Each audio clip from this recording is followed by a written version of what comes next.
Yeah, I'm gonna need you to go ahead and turn that down. Thanks.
What up, y'all? I am your host, Young Smoove, and you are tuned into another episode of Kickin' It with Young Smoove.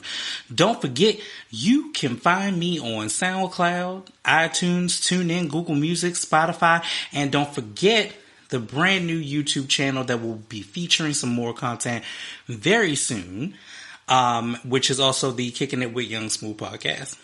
Hey, by the way, did y'all figure out the Kick That lyric from last week? Last week's Kick That lyric was by the one and only Fabulous with Can't Let You Go.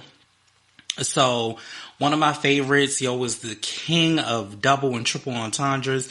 Freaking amazing. Just a lyricist unmatched by any other, you know what I'm saying? From his Desert Storm days to where he is now, still just an amazing lyricist, one of my favorites. So we got a new Kick That lyric today, brand spanking new, even though it's a classic song, and I like to hear it. Here it go. Yo, mommy, what the deal? Ain't no heat fucking hotter than a heat a nigga hold. I think you really should be told that I deal with long shafts. Keep a long blast. Now look at a nigga, peel off fast. Word, you got your girlfriend? Word, she can get it too. Fuck it though, I'm honest yo. I'm saying though, let's play it through. Getting cinematic with it. Niggas, if you gotta hit it. Fuck the dumbness. Hit it till it's numbness. Okay. Clues, real quick. You will probably know this is a remix. It wasn't the original song. This added a New York rapper, a Philadelphia rapper, a Virginia rapper, shout out DMV. And this verse was actually added to it. The remix was sold separately, was never officially on said album. So let me know if y'all know what that is. It's a real easy one, so I get it. You can hit me at Kickin' It with Young Smoove Pod on Instagram if you know it. Or you can also hit me at Kickin' It with Young Smoove Pod on Twitter, or the Kickin' It with Young Smoove podcast on Facebook if you know the answer. So let's get into ratchet and ridiculousness as we always do around this time. And it is a lot. And we're going to get through it. And then today, I'm going to wrap up the girl group situation from my CD book. And I have a specific one that I quoted recently on one of my posts on Instagram. So check that out as well. And don't forget to check out Radio Smoove, where I've kind of put some of my favorite clips from my favorite songs and put gifs behind them as well. So, check that out in the highlights on Instagram. So, real quick, ratchet and ridiculousness. I don't know where to start, but I'm the internet never fails. That's all I can say. Clearly quite exhausted, Kevin Gates gets shade over allegedly freaky flick. Rapper responds. Okay, so allegedly there's a sex tape that contains the two phones rapper, and it is surfaced, and fans think he is clearly quite exhausted. Kevin Gates is... Let me tell y'all something. I can't even read the rest of it because I actually did... I took to Twitter and I found the sex tape, and it's 36 seconds. So, first of all, let me see if I can find this, because when I tell y'all I like to have died when Tammy said this, but Kevin Gates and this whole sex tape debacle. First of all, I don't give a fuck what nobody say. That was him. Nobody is going out of their way to have that many tattoos on their body and not look just like that man. So, fortunately or unfortunately enough, I believe that was him in the sex tape. Also, I don't think that for whatever reason, I think fans are completely upset because rappers need to stop going in about their sexual proclivities. Wait, hold up. I'm sorry. I gotta give y'all this. This Kevin Gates sex tape that's supposed to be leaked. I refuse to believe that's Kevin, because the Kevin Gates that I'm familiar with, baby, he will beat the pussy up and stick a finger in the asshole. Ain't that all that shit he be talking? And I ain't seen none of that in this video. And if it is him, Kevin, you done did us wrong in your face. You know what I'm saying? Shit, because that felt like some geriatric type dick. That was some, I didn't even need some Epsom salt after this type dick.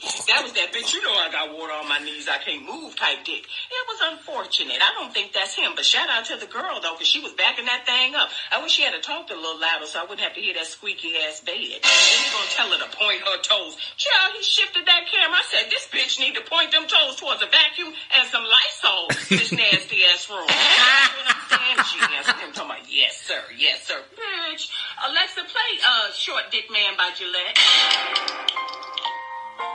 Day after day. Yo, I cannot with y'all in this internet. Yo, I'm telling y'all, I got too much fucking time on y'all heads. But when I tell you Tammy Roman killed that on the Bonnet Chronicles, I think that was the funniest shit I had seen. I just, first and foremost, this is why y'all rappers need to not be out here talking about what the fuck you do and how the fuck you do it and you dicking down these bitches. Let me tell you something. Sometimes the body get old and they do get tired.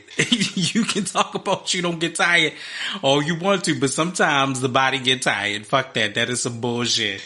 And again, 36 seconds is not enough time to really say what really could be going down. Allegedly, it is not his wife that is in the video, so nobody really knows who the young lady was that he was dicking down, but apparently he was not doing half of the shit that he said that he would do in any of them songs, and people are upset, Kevin. People want their money back for a free event.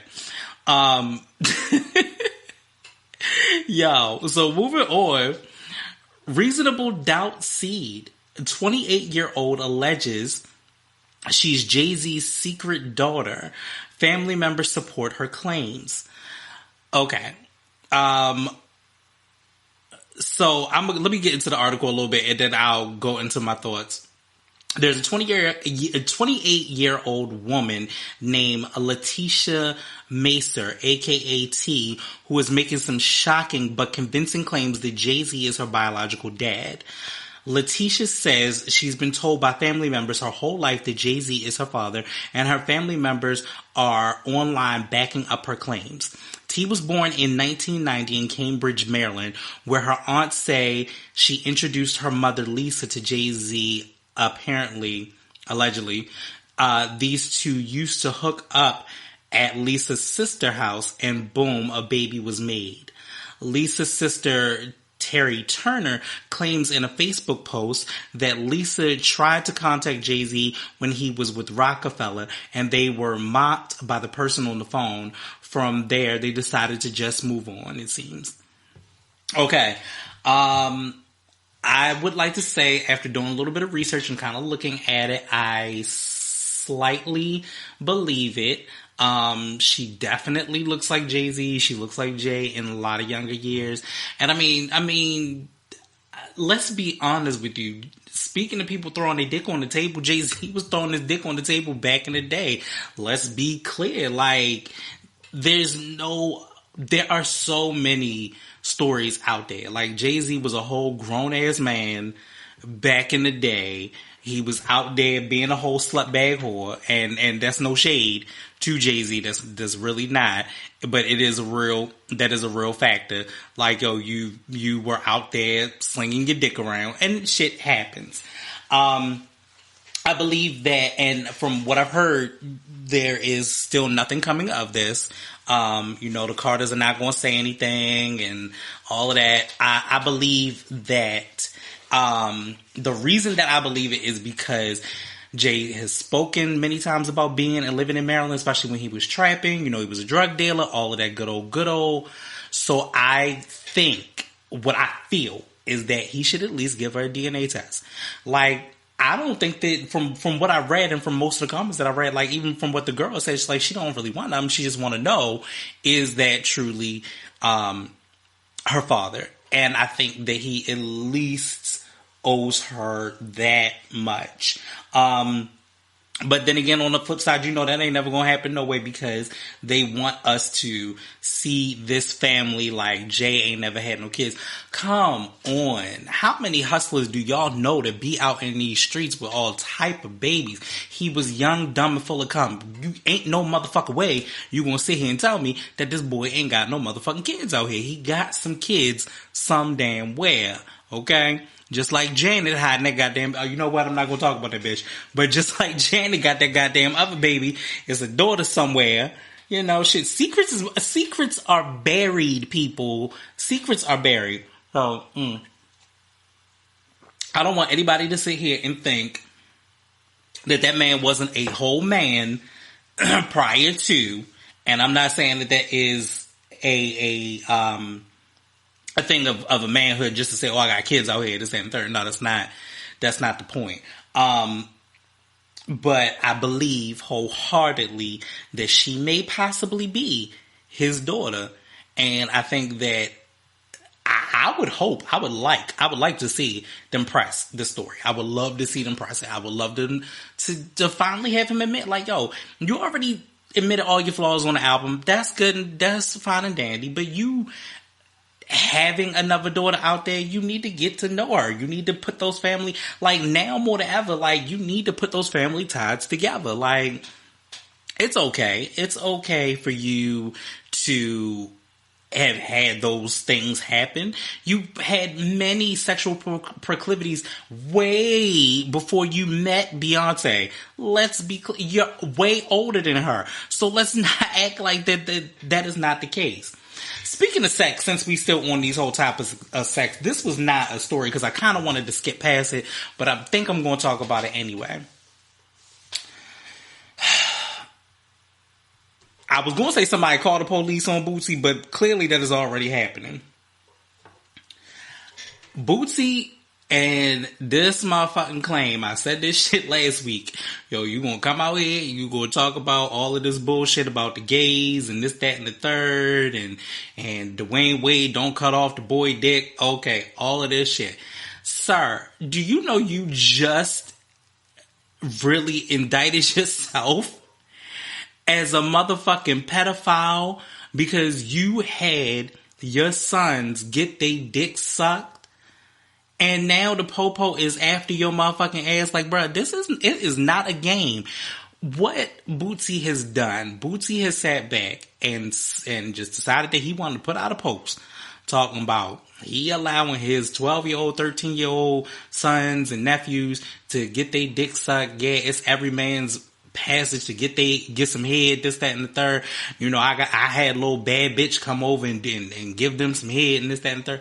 Yo, that's not your rite of passage. First of all, if you're doing it because you don't want them to be gay, like, bruh, if it's already innately in them, it was already going to be innately in them to be gay. Sorry, it just kind of is what it is. I ain't saying, I don't care. Like, I don't care one way or another about the gay situation. But what I do care about, to be completely honest, is this. What I do care about is them kids being forced into a sexual situation when they didn't. When you 9, 10, 11, 12, hell, even 13. Yes, 10, 11, 12, 13, you might be about to get your first couple of nuts, but those are the ones that you were giving to yourself. And not by some nasty gutter butt ass motherfucker prostitute. Like, that shit just is not, it's not the way. It's not happening. And the fact of the matter that he forced that issue of sexuality on them, that's something that is innately wrong in him. You feel what I'm saying to you? Like, I think that is something that is innately wrong with him.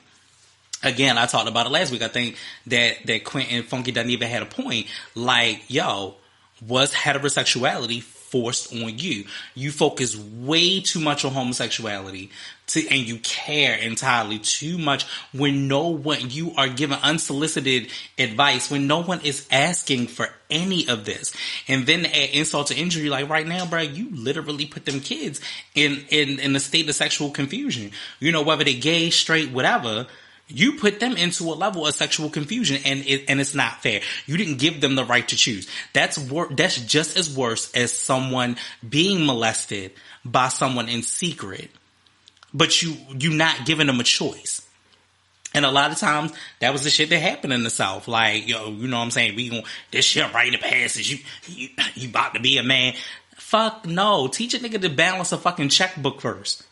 You know what I'm saying to you? Because most of y'all still can't balance it. Teach a nigga how to get his credit score up. How about that? Make sure you know what the fuck your FICO score is. Let's do those things first. Teach a nigga how to get a house. Teach a nigga to love his woman. Respect his woman. Not have a whole bunch of babies out in the world for no fucking reason. So the reality of the situation is, Bootsy, innately there is something that is wrong with you. And you just force your shit upon these fucking kids. And that shit is wrong. It is wrong on so many levels. And I honestly, truthfully, I believe that something happened is where something snapped in him. Something snapped in him when he was in jail because he cared too much about niggas riding dick. And that is the other bullshit. Like, you care entirely too much. And I don't know why you care. I cannot begin to sit here and tell you why you care about that shit. I don't know. I don't give a fuck. But moving on.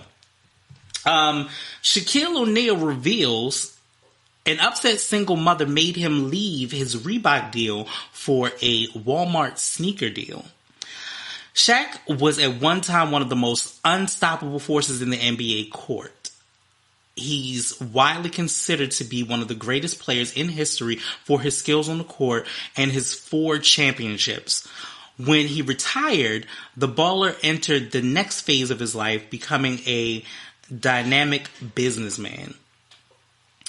He's a sports commentator, a restaurateur, and the face of Papa John, which probably is not a great thing, but it is what it is. An investor and has way more business dealings than we could count on two hands.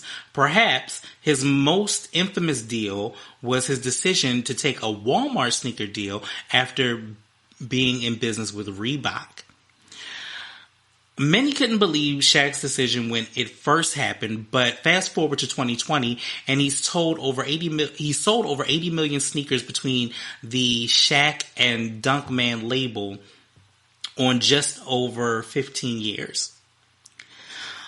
In a recent Instagram Live, Shaq opened up his decision to put the affordable shoe in Walmart as opposed to a name brand sneaker deal with products with the product in realtors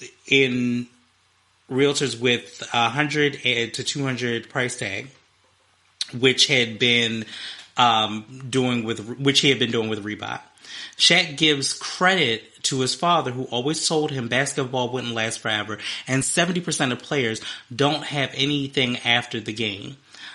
The other surprising fact Shaq revealed was a instance when he was leaving an Orlando arena and a single mother was cursing him out at the top of his lungs. The reason? The price of the shoes. Because her kids wanted them, but they simply were too expensive. Shaq tried to defuse the situation by trying to hand her $2,000, which she smacked out of his hands. After the incident, it hit Shaq that she was right, and he needed to make an affordable shoe. So he dropped the Reebok deal, and the rest was history. So I honestly, truthfully, I agree and disagree with it all at the same time. I'm agree with it first. In my agreement, I think that it's great. Yes, kids want to be able to wear the latest, hottest thing. And mothers want to be able to afford it. Especially when you're a single mother, you trying to make ends meet. There's no room on a birthday or a holiday for $200 pair of shoes. It just isn't. On the flip side, LeBron, Jordan, AI, so on and so forth, have had shoes that are at that price, and single mothers go out there and they make it happen. Shout out to the single mothers. They make it happen. Now, not my mama, okay? Because my mother was like, hell no, okay? Fun fact, my mother was like, hell no, because if you can't tie your shoes, when I wanted high tops, I remember I wanted British Knights. Don't judge me. They were the shit, okay? I remember I wanted British Knights, and she was like, no, you cannot get them because you will not tie your shoes, and you're not just going to scuff up these shoes like this after I'm paying X amount of dollars for these shoes. So I realized that, mothers come to a point where they're like, no, I'm not, every mother's not going to do it. And some just do. There's some people out here that's still like, look, I'm making a lot of money, or I'm trying to make ends meet, but you've done right in school or whatever, and I want to make sure that you get what you want, and you want these Jordans, and I'm going to get them. So to this day, originally, as far as high top shoes, like I would always buy a high top shoe, a high top sneaker, because I couldn't have them when I was younger. I always had to have the lows or the mids. I'm like, I still to this day, I don't understand Fern and her logic on that, but it's cool. It is what it is. Now that I'm an adult, I definitely buy my own goddamn sneakers. It is what it is. The other thing is, and because now I buy my own sneakers, I definitely have gotten into Jordans. Shout out to my old co-host, because he definitely has made me get into Jordans, and I'm now buying them unreligiously. So, there is that. But I think that it is commendable to walk away from a huge deal and set that price point to something that becomes affordable. I saw them actually recently. I was in Walmart and I saw the AM1s. Oh, sweet Jesus, why do they look like the Jordans? And I was like, first of all, I think that Jordan is such a staple in the black community. I know that we go out there and we fucking kill for them, and y'all niggas will go out there, bitch, and stand in line for that, but you won't stand in line to vote. I had to let that sink in real quick. Y'all will stand in the line for the Jordans, but you will not stand in the line to vote. But neither here nor there. But I just really think that it's one of those things. What's the best way to put it? Like, we always kind of want to get, we always want to get the best. You know what I'm saying? We always want to be the flyest and all of those good things, which is great, there's nothing wrong with that. I think sometimes when you work hard, you got to play hard. I think that, Jordan as a staple, not all of them are comfortable, to be honest with you. Okay. Cause I done went through a couple and I'm just like, what the fuck? Like my Pro Strongs were horrible until I finally broke them in.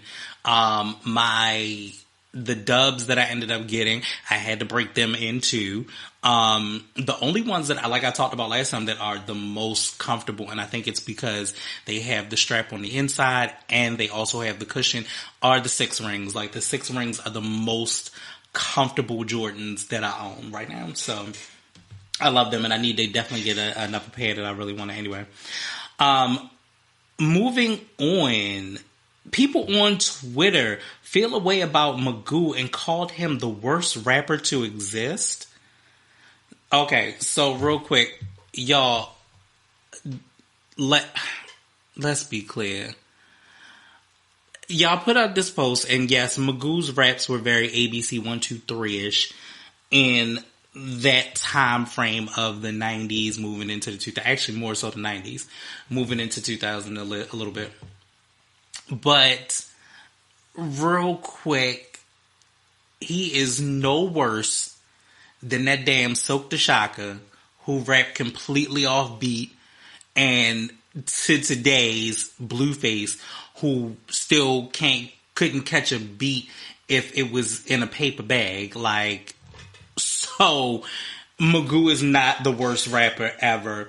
I've seen some rappers, I've seen some people that have just gotten on their grind, and Magoo is not the worst. But y'all posted the Up Jumps the Boogie shit like that was the worst shit ever. It was not. It was a bop back then. We loved it then, and I think it can still hold its weight now. I don't think that everybody remembers every line from Magoo shit. I don't feel that way, but it was there, and I don't know if Magoo was Timbaland's brother or cousin. No, it was his cousin, because Sebastian was his brother, and he was on another one of Timbaland songs with like Aaliyah in a video and shit like that. But y'all stop it. He's not the worst, because Silk the Shocker, in my opinion and in my book, still holds the crown as the worst rapper. You have a whole album where you are completely off beat, and Blueface has followed suit. First of all, how you have a song like Tatiana and everybody else that came behind you that did the song killed the beat, stayed on beat. Cardi killed it, Nicki killed it. I'm like, yo, everybody else stayed on beat, but you made this song and it was completely off beat. What the fuck? I have no idea. Speaking of beats and battling for a spot, Nelly and Ludacris have done their versus battle this past Saturday. It gave me everything that I needed and more. I was very happy because it was songs that I love. Like, I am a Ludacris fan. I love Ludacris. I think that Ludacris is an amazing lyricist. He showed you how he held his own with New York, how he when he did the Welcome to Atlanta in the beginning, like, he really showed how they've been on movie soundtracks between him and Nelly. The only thing, Nelly ended up pulling a Teddy Riley, but that was not completely Nelly's fault. Weather, God, the internet, and all of us being on the internet, it just kind of is what it is. So, you know, it wasn't super bad. It wasn't like Nelly. It wasn't like Nelly didn't follow protocol. Let's be clear. Internet issues happen. They happen to everybody. This shit is fickle. Anything can happen. But it's not like he didn't follow protocol. And the reason why I say that is because he wasn't Teddy Riley out this bitch. He didn't have a hype man. He didn't have... Oh. That damn hype man, bruh. I swear somebody is going to make a meme or a gift out of that goddamn hype man. But he didn't have like a hype man. He didn't try to have a whole production. He didn't try to air it on a whole nother platform. He didn't have other people working with him. You know what I'm saying? So at least it was that, but at most he knew that, you know, sound issues, things happen. It's not an exact science. You know what I'm saying? Like, yes, Tim and Swiss just kind of fell into this and made it happen. You know what I'm saying? To their sound gods, of course, they're going to make it happen. You know, like Tim was in his studio, Swiss was in his car. They made that shit happen. But I thoroughly enjoyed it. Like, yo, they played all of the classics. They talked about BET Uncut. You know, Ludacris played Pussy Poppin'. Nelly played Tip Drill. I'm like, yo, first of all, let's talk about that, bruh. Like, do y'all remember BET Uncut? Yo, we used to just... those were the videos that would come on super dumb late at night.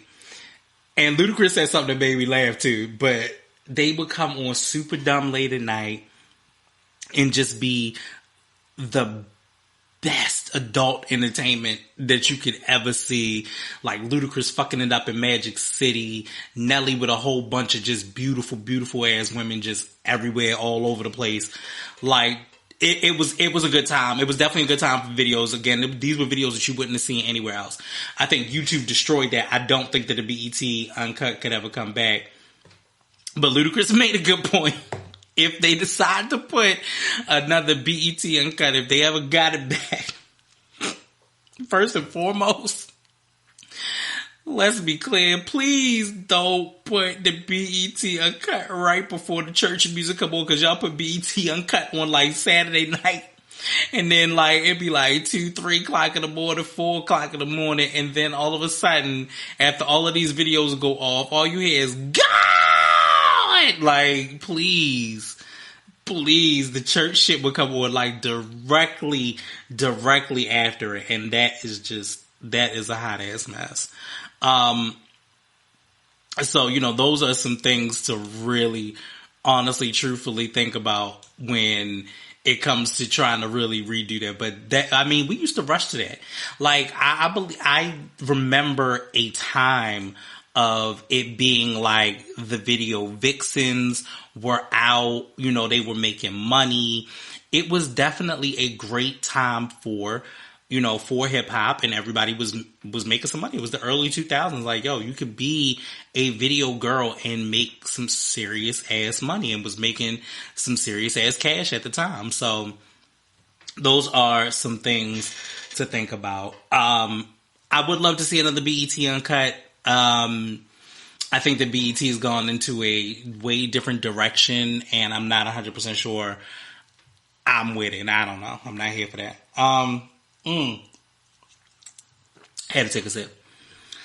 Moving on. Bow Wow has a message for groupies flying out during the pandemic. They willing to die for a Cash App alert. Shad, you just keep digging yourself, and I'm going to explain it in a second. Bow Wow has a message for all the groupies out there who are willing to fly out despite the coronavirus outbreak. He headed to social media to post a detailed message to the women getting flued out and putting their health at risk for clout. Bow Wow is no stranger to putting his opinion on social media, which is why it's really no surprise that his recent comments, posting to his Instagram stories, he's called out so-called groupies and let them know that traveling during the pandemic is definitely not the move. Bow Wow wrote, "They say it ain't safe to fly. What do you hoes do? get on a plane and take that pussy on a pandemic national tour. Hoes fly out more than ever now these days. They willing to die for a Cash App alert, new location, some hookah, and dick.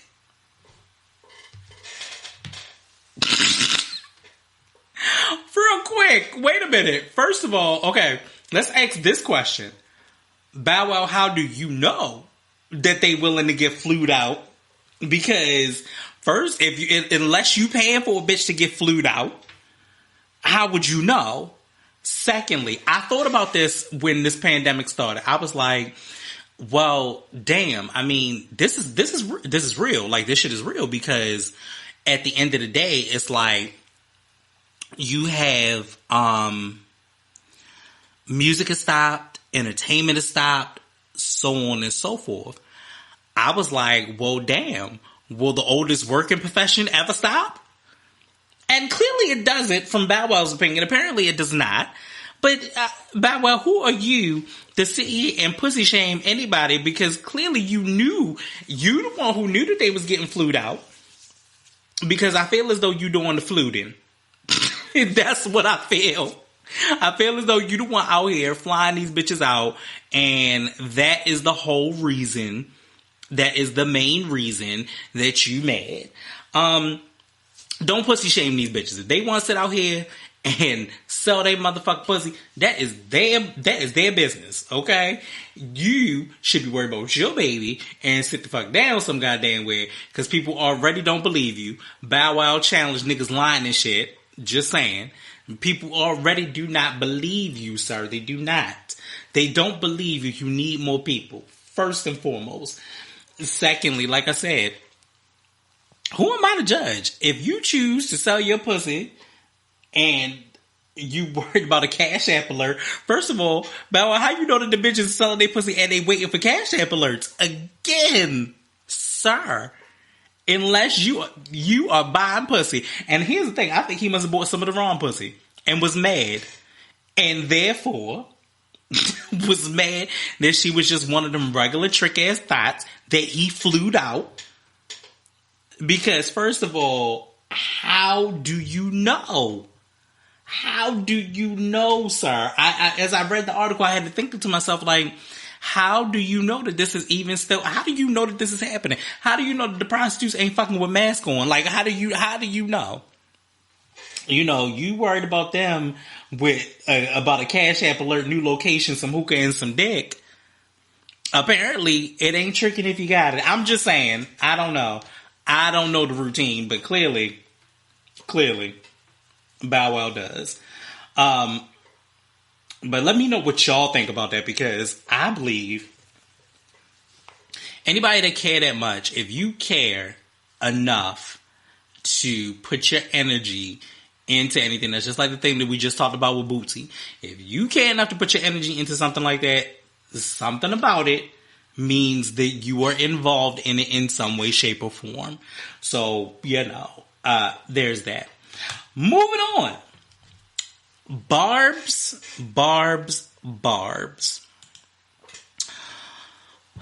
Barbs attack Lil' Kim after Usher says she's paved the way for Nicki Minaj. Lil' Kim paved the way for the sultry hip-hop women rappers of the day, and anyone with eyes and ears can see how far her influences has spread since the 90s, after Usher stated that Nicki Minaj is an offshot of the Brooklyn Star, as most would agree, but the Barbs are trying their best to prop up their faith. The conversation with Swiss Beats via Instagram Live, Usher said Nicki is a product of Kim, but in no way has put down Minaj and her many accomplishments as an artist. Twitter account at The Shade Room posted the question of whether or not Usher's statement was a jab at Minaj, and that got the party started on Twitter in the wee hours of the Sunday morning. Minaj's devoted fan base obviously caught wind of the comment and began to fire back at Usher and bringing in Lil' Kim into their barrage of hateful comments. What's worse, Usher clearly wasn't trying to state anything that wasn't a universally known fact that without Lil' Kim, there would be little room for any artist like Nicki Minaj, Cardi B, Meg Thee Stallion, Cash Doll, and any other of the up-and-coming women rappers who promote sex appeal and fashion along in their bars. There are a ton of explosive bad takes from Barbs, and we've collectively seen this happen many, many times. So, Barbs, real quick. I have talked about Nicki Minaj, and even not so much Lil' Kim, but Nicki Minaj in nausea. Like, I have talked about this in ridiculous nausea, but let's do a small, quick breakdown. And I'm just going to state the points and the facts. Number one, Nicki has always paid homage to Kim. Every interview on the Come Up DVDs, when she had the motherfucking long nails and the before the pink wigs, any of that. Always paid homage to her. Nobody is ever saying that she didn't. Usher was 100% correct. Nicki Minaj is a product of Lil' Kim. If there was never a Lil' Kim that showed y'all the blueprint on how to do this, how to be sexual, how to be overtly sexual, how to stand with the men, how to still keep your femininity in the way that you do things, how to ask for what you want, like, none of that would have been the way that it is. Yes, are the rapping styles completely different? Abso-fucking-lutely. Does Nicki have bars for days? Abso-fucking-lutely. But what I challenge you guys to do is to go on Instagram and check out my dude DDM. Check him out, and there is at least a 3-part situation that is on Instagram where he did the battle between Nicki Minaj. It was him and Chaotic Couture. And they did the battle of Nicki Minaj and Lil' Kim. And even with the people that were in the comments, everybody really felt that Lil' Kim kind of took it, because there are substantial songs that you can still play to this day, whether they're the actual verses. Light Is Up will always get niggas up in the club. All About the Benjamins just as a standalone on that verse. You can go through the whole song. But when you get to Kim and you get to Biggie, it fucking shakes the club. You feel what I'm saying to you? And vice versa with Nicki. You can go to Itty Bitty Piggy. I have made DJs, when I host parties, I have made DJs play Nicki shit. Like, I've literally made one of my DJs that I fought with, I said, yo, don't do me wrong. Play the Nicki one. Let's go. You feel me? And people get on their feet. Like, yo, me and my sister still recite that shit beginning to end. It's still one of the best, the most fun verses. Monster cannot be matched. You sat up against 2 heavy hitters. Monster cannot be matched. You feel what I'm saying to you? Like, yo, you sat up between Kanye and Jay-Z. And at the time, you were still a newcomer. And like, when she tells a story about it, she was like, yo, I didn't want half of the grunts or the change up in voices. She was like, I didn't want half of that shit in there. But Kanye insisted and created a genius masterpiece and was ready to cut Monster from the album just based on the whole fact that, yo, she went hard. You know, Nikki said one thing where she was like, I see that Kim was in this for a long time and I just want to fill those shoes and run with it. And she did just that, because here's the thing. If Nikki didn't fill it when there was a void, and the void really happened around 2008 when the markets crashed, music wasn't really going to do what it was going to do. It really happened around that time frame, and it was like, yo, if she's going to step in and fill this, she has to step in and fill it all the way. And Wayne knew that. He was smart. He was like, yo, I see this girl. Let's do this. I don't think that there is not a world where they cannot coexist. You know what I'm saying? I don't think that there is a world. I think as somebody who has lived, breathed, and seen the 90s, and has lived, breathed, and seen the early 2000s to 2010s, and still kicking and moving, I sit in a world where I love both artists. I'm not that biased like that. Like, I love Nick. I'll be like, yo, sometimes there are just bars that just, they knock on niggas. And then there are times when there are not. And everybody has a hit or miss. Every single artist definitely has a hit or miss. But Kim iconically will be classic. It will be classic. And this is one of those things that, will your fave age with like fine wine? I don't know for sure if Nikki can age like fine wine yet. I think that, yes, her being 10 plus years in the game, absolutely. She's definitely given us massive material to work with. I, however, also do not feel that it's all going to be classic. I just don't. I don't know. I don't know yet. I don't know if we're getting that from her. I do hope that the Fifth thing. I do hope and pray that the Fifth thing is on point. I hope that she caters to the her hip hop hardcore fans. I really hope that she does that, along with her giving us a few. Let's slide back on all of the pop moments. You know what I'm saying? I know that she's tried so much other stuff, and it's worked. Let's be clear, it has worked. I wish that she would kind of slide back on some of them. Bring back Roman.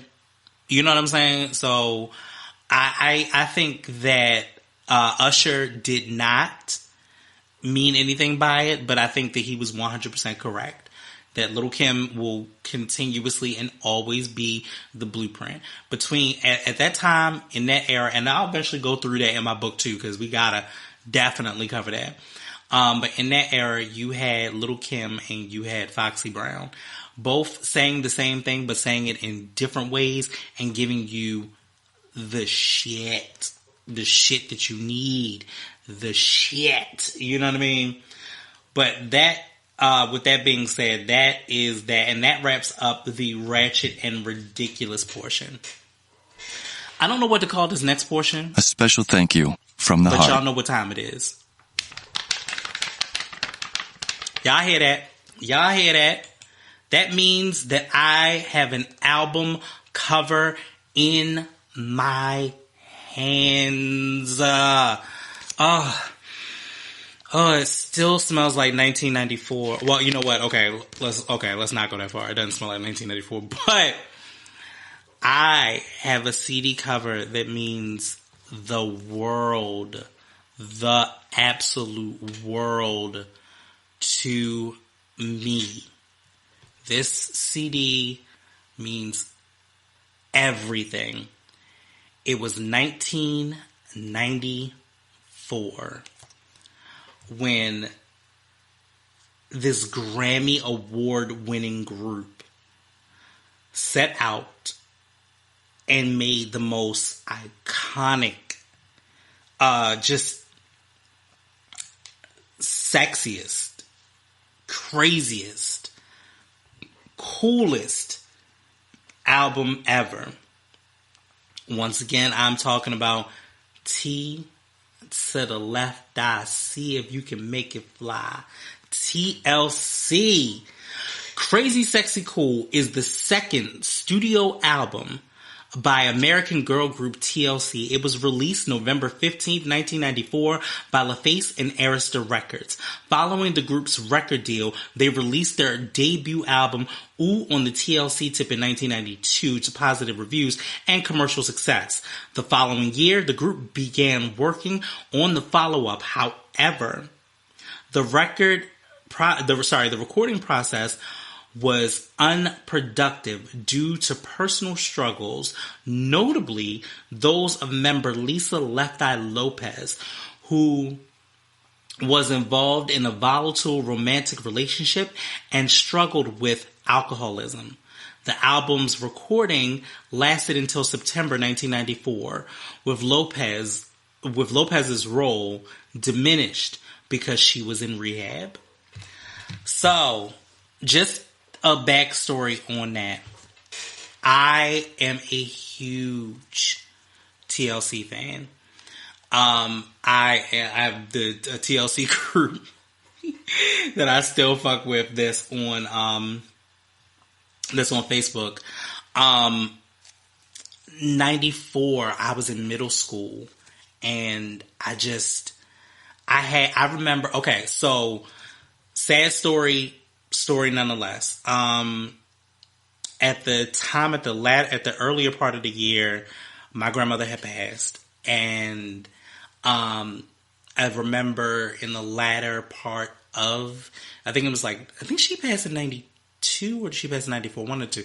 I think my grandmother passed in 92. Then my great grandmother was passing maybe 2 years later. I remember being a kid and my mother making me go to their house and help them clean. That was my job. That's what I did.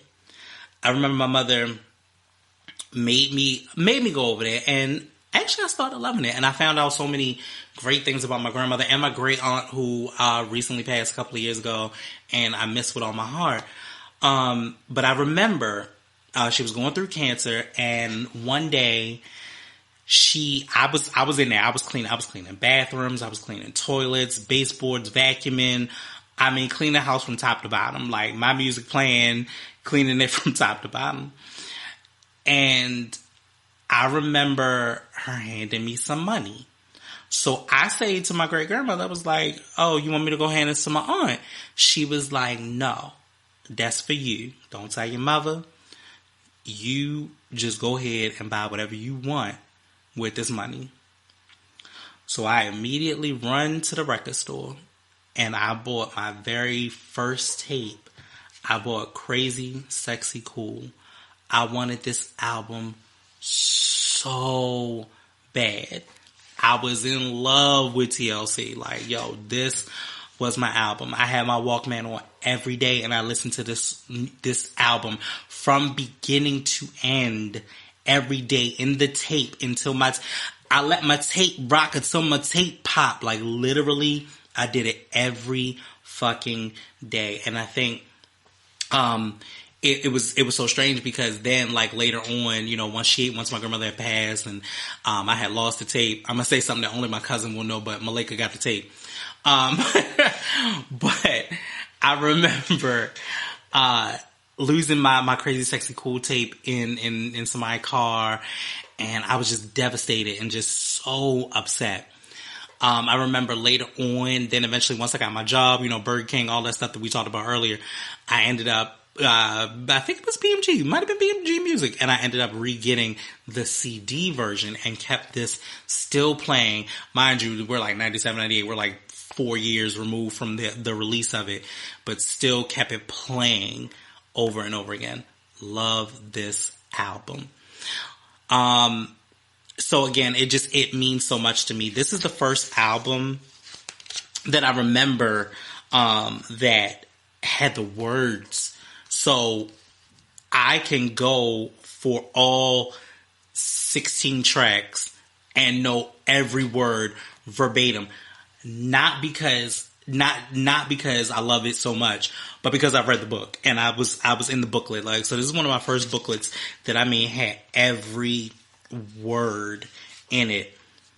So you start off with the interlude, and it was like it was just magic. You know what I'm saying? Like, you had Jermaine Dupri in the interlude originally, and you're like, what? And it's just that crazy, sexy, cool bop. You know what I'm saying? And then they rap about each girl, and then that's just the moment. And then you go to Creep, produced by Dallas Austin. Now, fun fact, Creep actually has 2 videos. You can actually find them on YouTube. You can type in TLC Creep original video, where they were like in skimpy black dresses and shit like that. That was the original video before the second video got shot and became the main video. That's the iconic video that we know today. And then you have Kick Your Game, which had a dope ass verse by Left Eye at that point. And then Digging on You, which also had a video, and I think was actually maybe their 4th release single, that was probably like after Waterfalls. Case of the Fake People, which again was a Dallas Austin track, and Dallas Austin had his hands all the way through this. Then you had the Crazy Sexy Cool interlude. Then this interlude was one of my favorite interludes. That was the one where Chili was pranking Diddy and was trying to sound all sexy and shit. So that was actually one of my favorite interludes. Then you get Red Light Special. Little known fact, for those that don't know, Boris Kodjoe was actually in the Red Light Special video.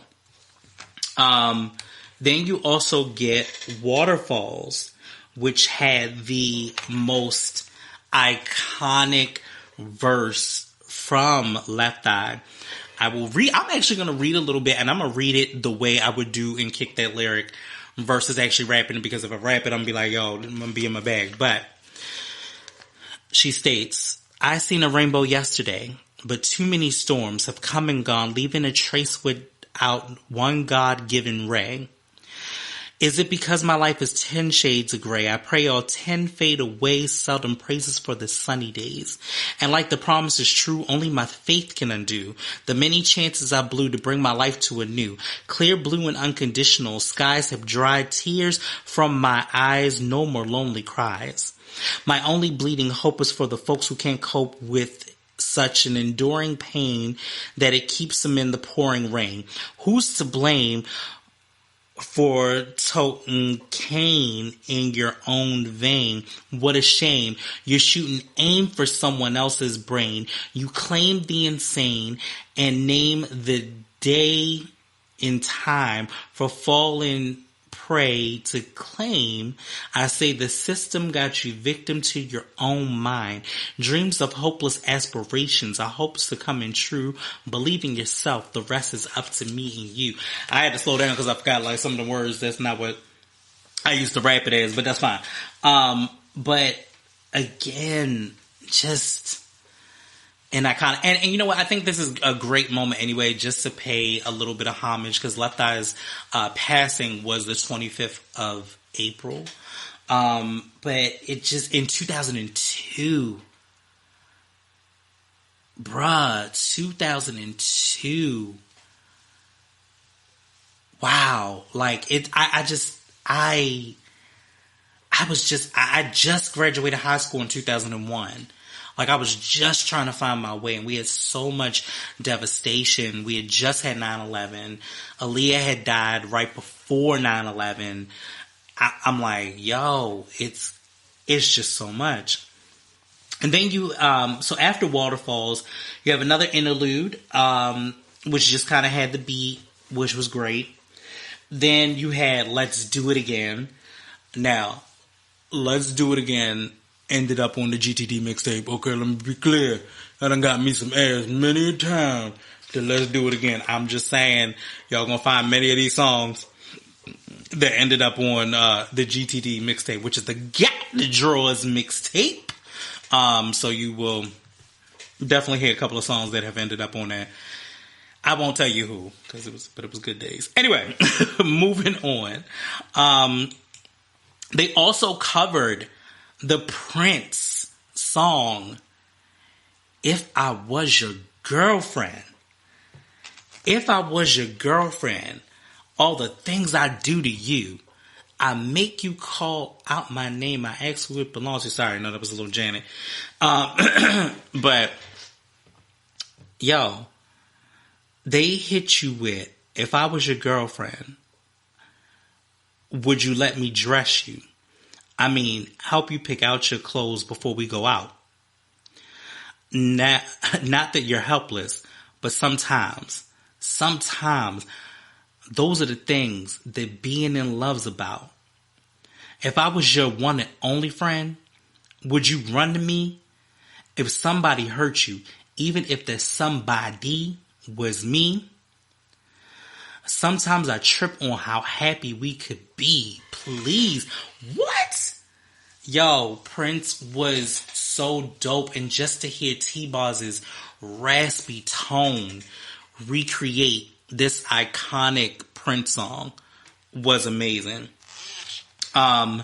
Take Our Time.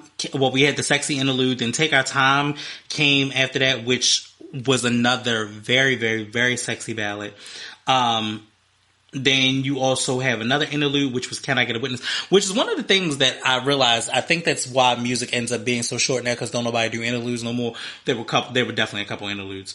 And then you had Switch, which was a more upbeat, up-tempoed kind of situation. And then lastly, you ended with ATL with Something Wicked This Way Comes, with Andre Benjamin 3000 just killing it.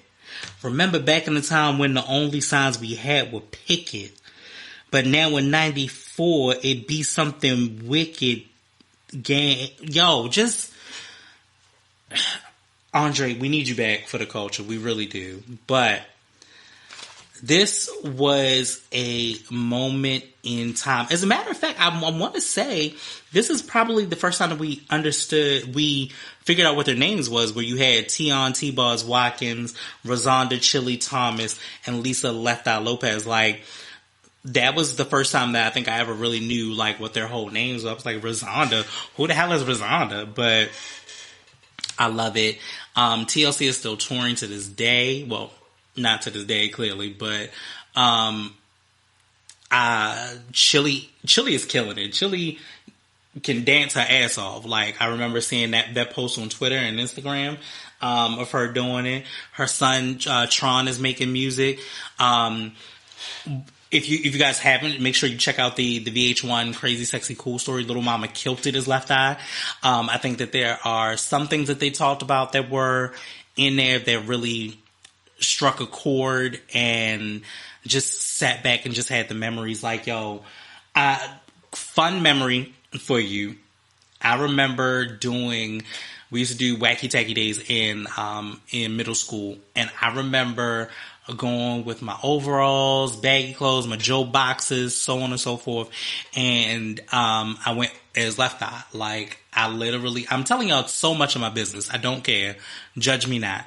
But instead of putting like eyeliner under my left eye, I put permanent marker under my left eye. And I was sick as shit. I probably lost some brain cells because I got high as giraffe pussy that day, and I did not realize that was what I was doing.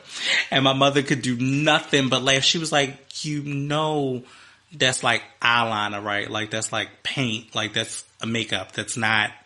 She's like, that's not like a permanent marker. So you high as shit out here in these streets. I was like, no, I didn't realize that I was like, I have a whole headache because I literally was high with permanent marker on my face. So permanent marker does come off your face. Let's just say that does happen. But yes, just wanted to go down memory lane. 94. What an amazing, amazing time. Like, I don't know if I would have made it through without this album, though. I really don't. Like, I really remember it just being what I would bop every day. And you gotta think about it. At this time, music was not being consumed like that. Music was not being it wasn't so disposable. You know what I'm saying? Like, music was one of those things where you had to ingest it because you didn't know when the next project was coming out. You know what I'm saying? Like, you really didn't. You it was like, okay, well, you could wait 3 or 4 years for another project to really come out. Music now just moves at such a rapid pace, but you couldn't digest the way that this album was. I mean, even though they had a lot of tumultuous things and the bankruptcy and all of those things, this was one of my favorite album. And we may cover TLC again. We might. But this will cover out my girl group situation. So we've done SWV, we've done Destiny's Child, and of course, we had to round it out with TLC. If you guys think of any more girl groups or groups in general, let me know that you may want me to cover. But for the most part, that was my girl group tribute. Like, I love them. I miss Left Eye with a whole passion. I think that my sister Nellie Hendricks embodies a lot of that, like that craziness, that quirkiness, and it's something that will just never be able to be matched. So before we sign off, same thing that we do all the time. Don't forget that you can check us at Us by Us, meaning me and all of us. You can check me out on SoundCloud, iTunes, TuneIn, Google Music, Spotify, and also the YouTube page, which is Kickin' It with Young Smoove Podcast. Gonna work on the new interviews really soon, so I hope you guys look out for that. Don't forget, fear, false evidence appearing real. It's only real in your mind if you make it real in your mind. And the reality is you can do anything that you set your mind to.